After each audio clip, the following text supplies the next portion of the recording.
Hello, my name is John Bilotta, and I'm the administrator for the Minnesota Stormwater Research Council, and I'm pleased to be with you to share with you the efforts and the success of the Research Council over the last year. Let me begin with my ending messages to you. First and foremost, I want to say thank you to the MWMO for your financial support and lending your expertise to the Research Council. I want to inform you about what the Council has done with your support, provide you a sampling of the research investments we've made. I will ask for your continued support and encourage you to stay involved, perhaps by nominating an individual to serve on the advisory board. And lastly, to read and pass on our 4-page annual report. Our annual report is a 4-page colorful summary of our efforts over the last year. I believe Kevin has provided that to you in your board packets.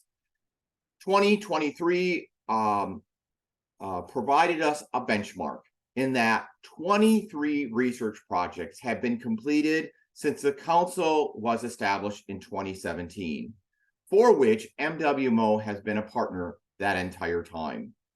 We currently have 8 research projects underway, including 4 new innovative pond research studies that started this summer. Let me tell you about those to give you a sampling. Just as a reminder, stormwater ponds are one of our most proliferous practices across the state. There are tens of thousands of ponds in our cities, in our private businesses and homeowners associations. We know we have questions about how they're performing. In other words, research needs. Beginning in 2022, we established a short-term strategy about how the Research Council would invest in ponds. As a result of that and a competitive RFP, we chose 4 innovative studies that began this summer. The first of those is looking at different approaches to phosphorus management in ponds, including alum and iron treatments, street sweeping, a pollution prevention strategy to prevent phosphorus from getting in ponds in the first place, and also looking at sediment removal. A second study is, given the fact that we have so many ponds in the state, practitioners need an effective and quick way to assess their ponds. So we invested in a short-term research project looking at validating a tool for rapid pond assessment. A third study is looking at whether or not urban stormwater ponds serve as a phosphorus source and an incubator for harmful algal blooms, and whether or not they export those downstream to a receiving water body where harmful algal blooms can flourish. And finally, our fourth investment looked at pond vegetation and looking at whether or not we can manage or enhance pond vegetation to improve water quality.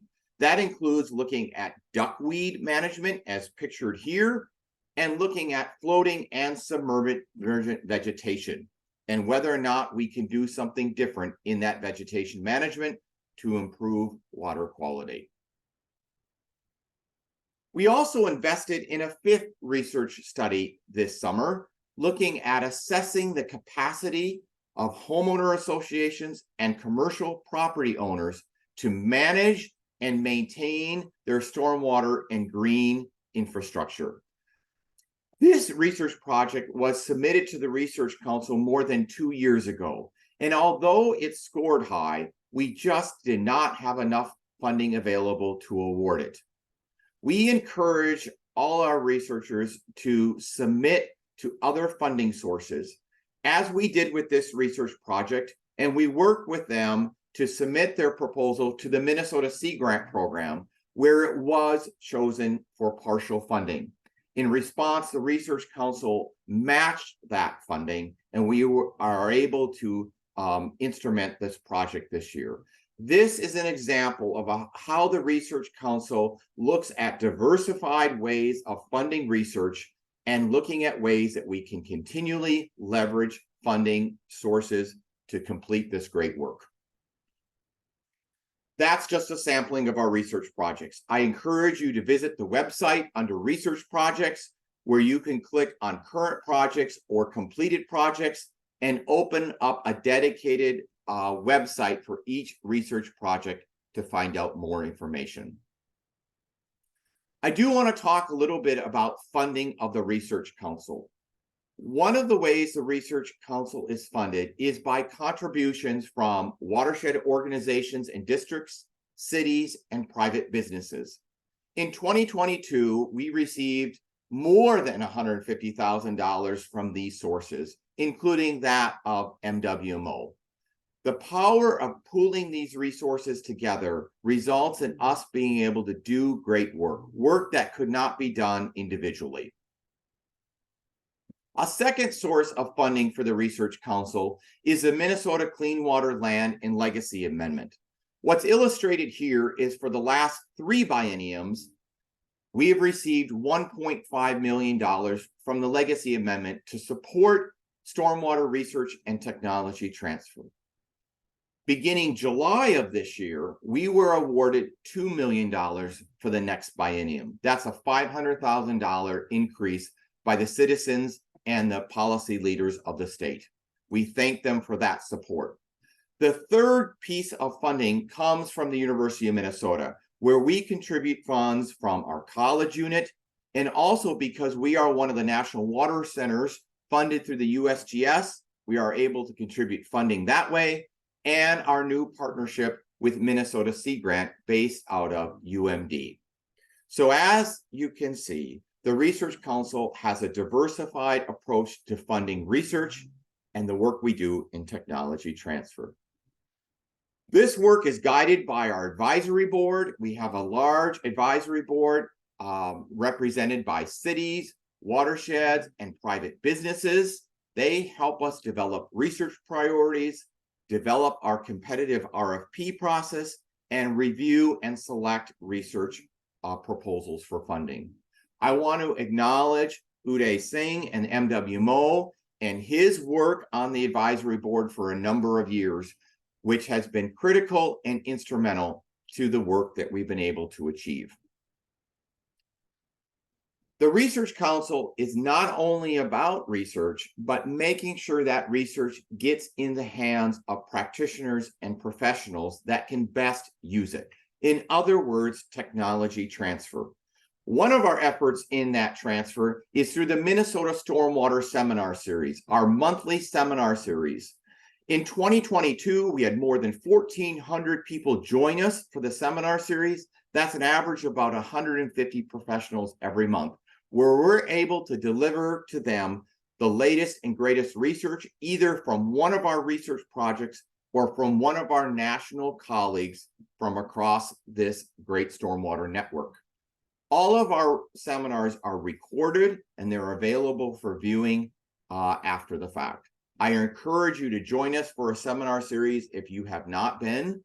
Our next one is September 14th, where we examine TMDL compliance with stormwater and impervious cover. Our complete schedule is located online. Another effort in technology transfer is, as we discover new ways to design, manage, and maintain practices, we incorporate those into our training programs. For example, the certification program in erosion and stormwater management led by the University of Minnesota. We incorporate our research findings in these current classes every year. Another thing we do through technology transfer is the Minnesota Pollution Control Agency is an active partner in the Research Council. As our research is completed and where it is vetted and warranted, we incorporate that into the Minnesota Stormwater Manual, our go-to guide for many Minnesota practitioners in their design, construction, and maintenance of practices. Another piece of how we transfer the knowledge. My final example is along the lines of street sweeping. If you are not familiar, for the last decade, we've invested in multiple research studies on street sweeping. And what that has revealed is a different way of designing and implementing street sweeping programs in cities. Ways that we can improve street sweeping, the efficiency and the effectiveness, not to make streets look cleaner, but to act as a pollution prevention strategy and help us achieve clean water. As a result of all this research, we know there are ways to do this differently. In 2022 and 2023, we established the Clean Sweep Education and Training Program as a result of all this great research. So let me leave you with a final action items. First of all, I hope the MWMO will continue to support the work of the Minnesota Stormwater Research Council by joining us as a financial partner here in 2023 as we reach to achieve our goal of $150,000 from watersheds, cities, and private businesses. Our second and third action is I hope you take time to meet our advisory board. We've established a new website that profiles all of our advisory board members. And third, I encourage you to nominate yourself or someone to serve on the advisory board beginning in January of 2024. We have a number of open positions, including those of watershed representatives. And finally, I encourage you and the staff from MWMO to be involved in research proposals, submit research proposals as you work on some of these needs in Minnesota communities. Also, later on this year, we'll provide mechanisms for stakeholders to provide input on what the research priorities should be in 2024 and the several years ahead. I thank all of you for your time today. I encourage you to read and review our annual report and respond to our research funding request and consider nominating someone to serve on the advisory board beginning in 2024. I apologize that I'm not able to be with you in person today, but I am always available by phone or email for questions. And again, thank you to the MWMO Board of Commissioners and all the staff for your support of the Research Council over the last year and the years prior. Thank you again.